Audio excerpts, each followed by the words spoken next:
Hey, let's start this episode with a shout out.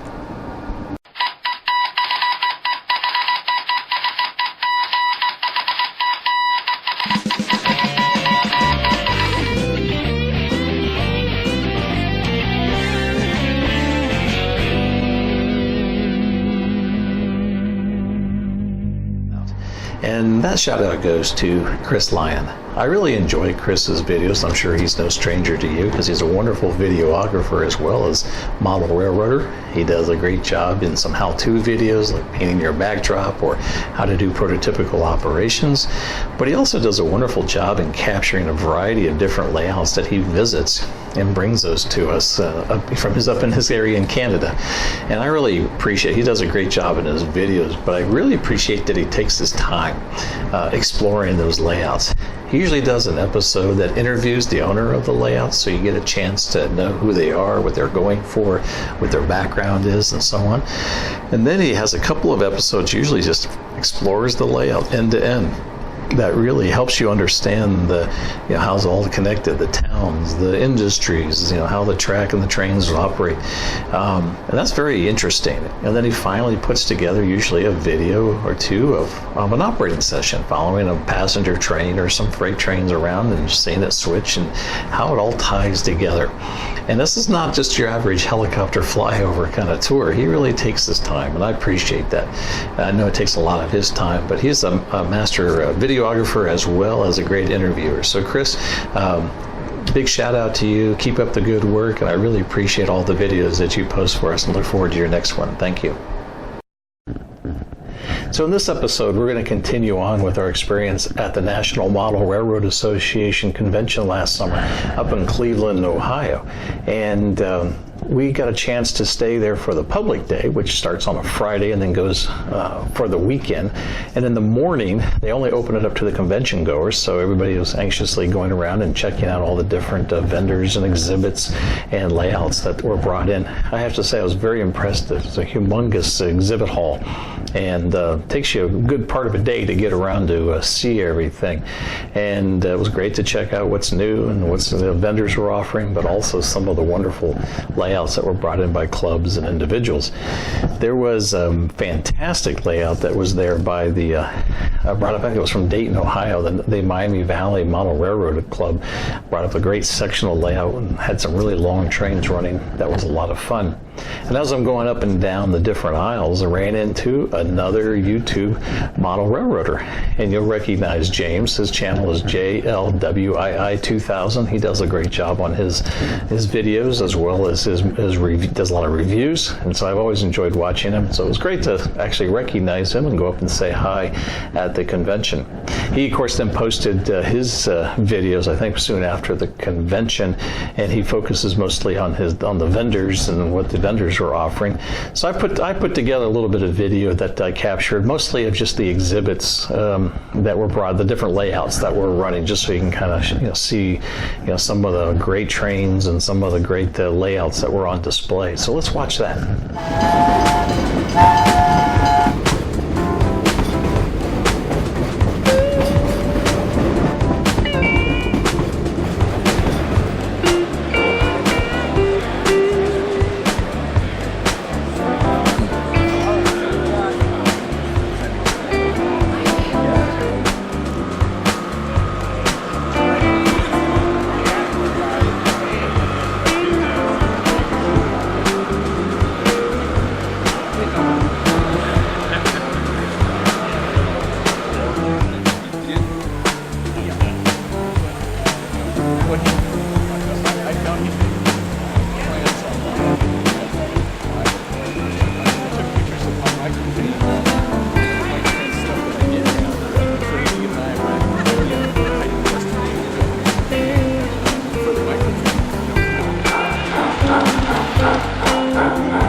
Stopping?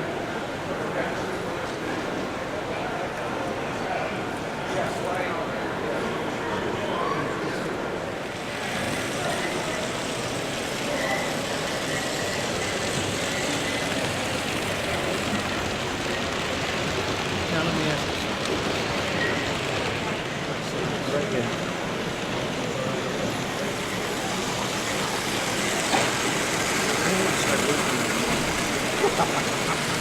That's okay. That.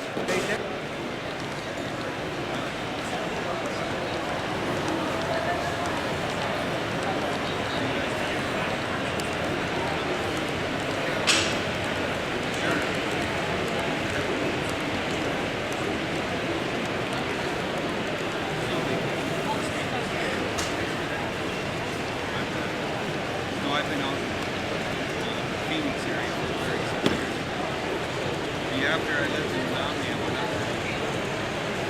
Simply worked for the old center. The older I get, the less I can deal with things. Right? Exactly.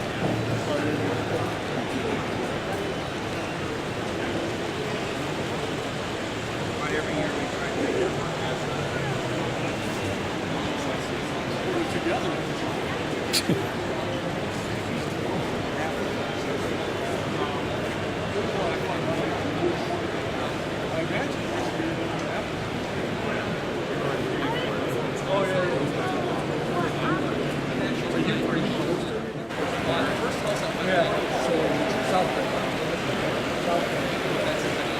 Yeah, just go to the west side of the state.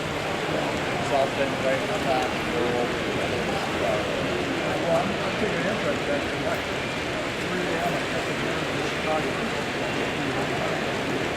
Let's do it. And then 2 o'clock Makes the train to stop really slow. You never know.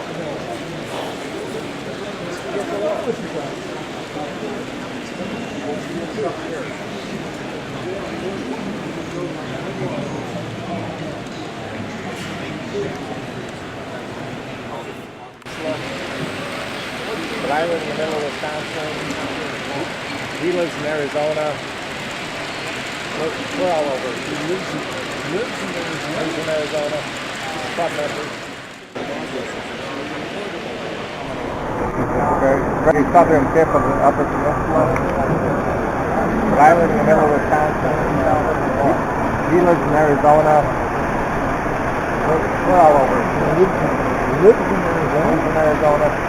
Fun members. Went to high school with him.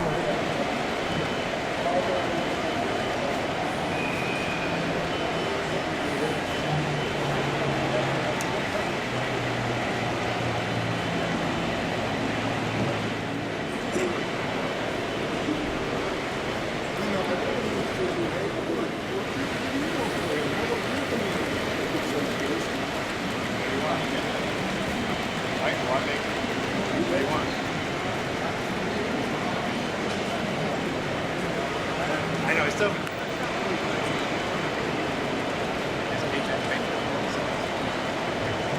You know George. You name the town Lydia, you become a good. I named my town there, Lydia. Everybody comes to Lydia.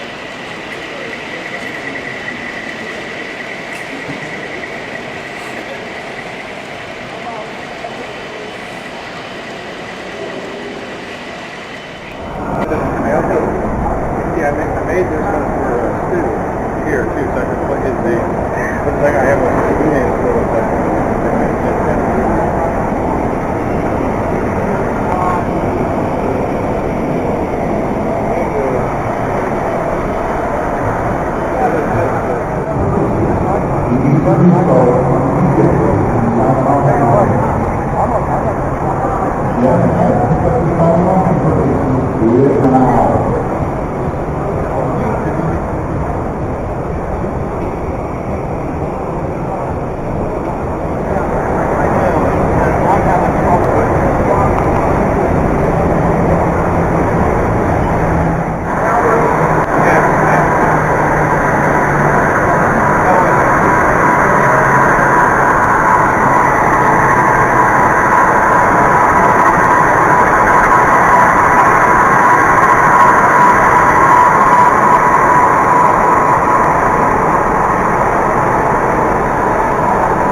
didn't need. I just built it. It's straight. I just built it straight. How are you doing today? Pretty good. You? Good. What's that? Does it settle down any? Well, no, because.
Oh, it's From our. 1912 to 1952. And in 1950, I met Mr. Kellogg's, but I was only 3 years old, so I really don't remember. I just remember being told it. But my brother, who was 5 years older, said that was the weirdest thing they ever did, because he said Mr. Kellogg's came to our home, and he met, my brother and myself, and he says, "Now, can I see them?" Well, how does a blind person see? He touches you. So my brother said he was putting his hands all over my face, and it was weird. Did I work? I worked there for, he split up, what he did is Dr. Kellogg's, his older brother, started what was called a sanitarium. It was in Battle Creek. And he worked for his brother. And they made the cornflakes. And basically he was the one that kind of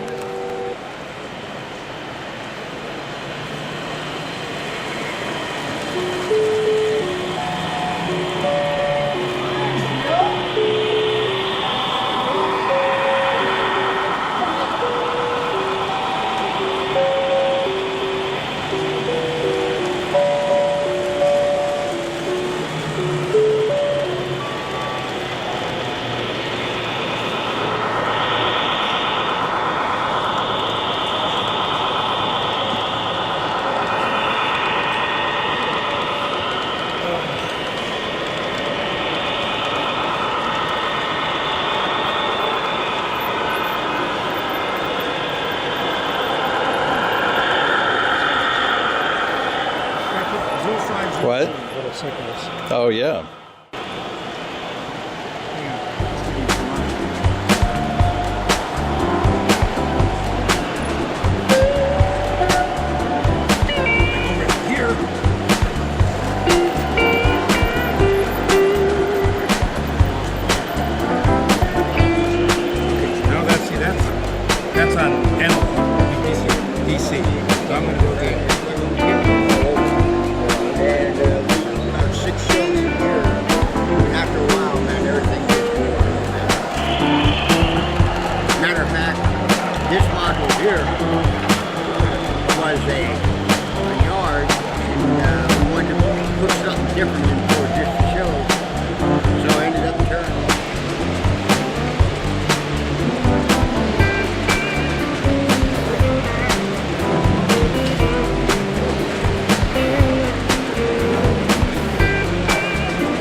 So as you could tell from that little bit of video, there were lots of great trains running at the convention, some really long ones as well, and lots of different kinds of modular layouts.